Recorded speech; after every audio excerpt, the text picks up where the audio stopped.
అది కాదురా, ఇలా రా కొద్దిగా దగ్గరికి రా. ఈ జుమ్మాతో కలిపి 3 వారాలైంది మాకు రూమ్ లేక. అదొట చెప్పు. అక్కడ మా రూమ్ ఉండేది,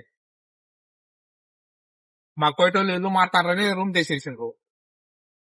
3 వారాల నుంచి తిండి లేదు, కంటి నిండా నిద్ర లేదు. ప్రతిదానికి ఫోన్ చేసి శాలరీ వచ్చిందా, ఒక 5,000 వెయ్యి, ఒక 10,000 వెయ్యి. కనీసం ఎప్పుడైనా తిన్నావా అని అడిగిన పాపాన ఏమైనా పోయినారా మీరు? ఇంకేమైనా ఎక్కువ మాట్లాడితే నువ్వు కోవిడ్కి పోయి సంపాదించుకున్నావని బరుపులే అనుకో. అది అటు చూపి అట. ఆడ చెప్పులు ఎన్ని ఉంటాయి చూడ, ఆడ ఇప్పుడు తగ్గినాయిలే. దాన్ని దివాని అంటారు. ఆడ పనుకో అంటారు. ఆడిపోయి పనుకుంటే ఎట్లుంటది తెలుసా?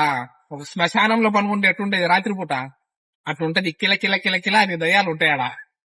దాంట్లో కూడా అట్నే ఎవరి బాధలు వాళ్ళకు ఉంటాయిరా. నెలంతా కష్టపడితే వచ్చే జీతం, ఆ జీతం కూడా ఒక్క రోజు కూడా పెట్టుకోం. సగం వడ్డీలకి, సగం ఇంటి ఖర్చులకి పోతా ఉంటాయి. ఇలాంటి లైఫ్ ఉంటది ఇక్కడ. గుడ్డు పెట్టే కొడి తెలుసు, గుండె నొప్పి.